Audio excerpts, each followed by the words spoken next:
So 2022 is almost gone. 2023 is fastly approaching. In fact, it's right around the corner. And there's going to be some things that happen in the new year. Quite frankly, analysts are predicting, and so are economists, that we're going to be in a recession in the first part of 2023. Now, don't let that word scare you, even though it can be scary, because the recession is supposed to be a light one.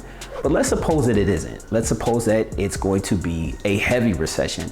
What are some things that you can do to prepare just in case that happens? Well, I'm gonna give you 5 tips, and I hope you follow them so that you are best prepared and informed should we go into a recession that is a little bit more strenuous than what they're putting on. Now, for recessions, normally the people that are the highest affected are the ones that are at the bottom of the economic totem pole. And the ones that are typically at the bottom are the people who have either low-paying jobs or are unemployed. Now, speaking of unemployment, there have been a wave of layoffs, but these have been mostly sector focused. Think tech, maybe finance, things like that. So you see that happening with companies like Twitter or Facebook, for instance, or I should say Meta right now. But you see those happening in those specific sectors. But the economy has become so robust and so large that there are actually pockets that can have microeconomic instability, while at the same time on the macroeconomic side, things are still quite positive. Investors are no longer just plowing money into anything that's coming out of Silicon Valley. And the lack of fast and easy capital has kind of made startups lower their costs and reduce some of that headcount. And at the same time, the healthcare industry, they can't hire workers fast enough. So what can we do to kind of hedge ourselves against the recession? Well, I'm gonna give you these 5 tips, and I hope that you take heed to them because they can really prepare you just in case that dreaded R word actually hits in 2023. Number 1, start paying down high interest debt. Put those credit cards down, stop using them, try to pay them off as soon or as fast as possible. Most people usually get caught in economic uncertain times because they've relied on plastic to carry them through. Bad idea, because the amount of money that you borrowed 6 months ago on that plastic is going to come at a much higher rate today than it did back then, which means your monthly payment is going to increase quite drastically. So it's only going to get compounded the more you use those cards. And most people during times of recession, when things get lean and they don't have a lot of cash stocked up, they rely on those credit cards to carry them over until they can find out a different solution to get them over the hump. This is a bad idea. And the reason is because that Fed funds rate that the Fed is raising every month is directly tied into, you guessed it, credit card interest rates. So again, you just want to make sure that you pay those off, or at least pay them down significantly as soon as you possibly can. Number 2, increase your income or look for ways that you can create multiple streams of income. This may be a time for you to polish up that resume and go out and apply for a high paying position. Or you could simply ask your boss for a raise. Now, I don't know how well that one's gonna work out, but closed mouths don't get fed. So it's always worth giving it a try. In terms of creating extra income, look at the hobbies that you have right now and try to turn those into side hustles. For instance, if you're good at editing videos, maybe you can contract your services out using a platform like Fiverr. Or you may look at doing things like driving Uber. Whatever is going to bring in extra cash, you just want to keep all those options open. Maybe it's you have an extra room in your house. Can you rent it out? Or maybe it's the garage. Can you rent that out? Can somebody who may need parking space, or you convert it into an extra room? Don't take anything off the table, but at the same time, you want to make sure that you and your family are safe in terms of whatever you do. But it's all about creating multiple streams of income.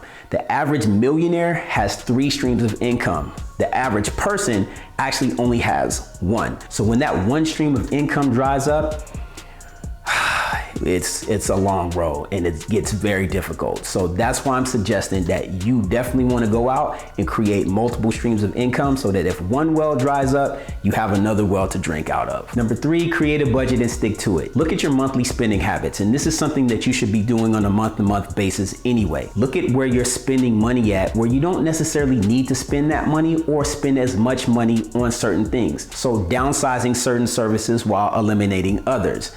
Now, perhaps you want to pack your lunch instead of eating out every day. or maybe you want to decrease your Hulu service from the bundle package to just Hulu basic with ads. I don't know, but you have to decide whatever ways that you can cut back on some of those expenses, you need to do it. Now, for some of you, this is going to be a challenge because there's pride, there's ego that goes into this. I'm going to tell you right now, pride comes before destruction and a haughty spirit before a fall. I'm not saying that you have to do this forever. Eventually, you're going to bounce back. We all wind up bouncing back when stuff like this happens, usually.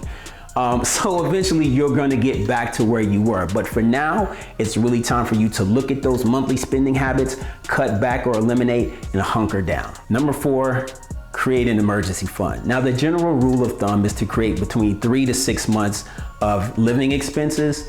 For some of you, this isn't going to be too doable because, quite frankly, you're living check to check. And that's a lot of us here in the United States living check to check. But if you've budgeted correctly, there should be some extra money left over. And that's the money you want to kind of plunk into your emergency fund or your savings account. So just make sure you're doing your best to save at least something, because at the end of it all, the thing that you don't want to see saved up is the number 0. And last but not least, don't touch your retirement accounts or stop paying into them. Now, during times of recession, the stock market usually takes a really hard beating. And there's gonna be a lot of doomsday sayers who tell you, cash out your 401k, cash out your IRA, sell your stocks in this company because it's going downhill. A lot of doom and gloom that's gonna be out there. I'm going to encourage you. The first thing I want you to do is stop, take a breath. Airplanes taking off this late? Wow. The first thing I want you to do is stop, take a breath, and chill. Stop looking at your retirement accounts every day, every second of the day. Investing is a long-term play, right? So there's going to be ups and downs on this roller coaster ride the whole way through. Generally speaking though, the people that normally get injured or hurt on the roller coaster ride are the ones who jump off prematurely before the ride has stopped. So again, I just want you to take a breath, relax.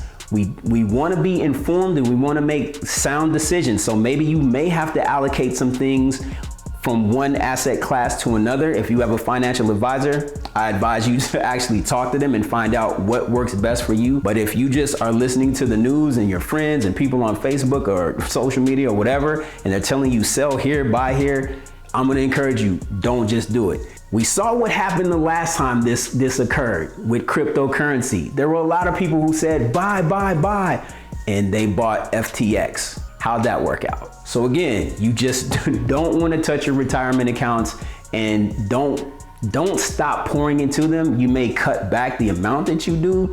Now that might not be wise just from a dollar cost averaging standpoint. We won't get into that. But again, if you have a financial advisor, talk to them about it. Typically when the stock market takes a beating, it's a good time to buy. And most people become very wealthy during times of recession because everybody else tends to operate in fear.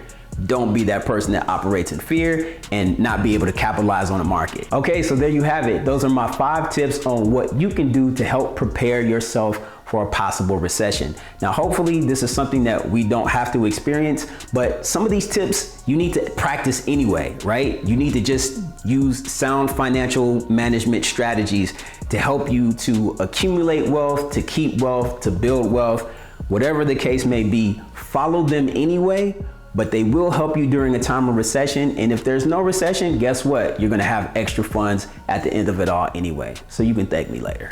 Hey MikoBot, are we headed for a recession? I don't know. Maybe the answer is on another planet.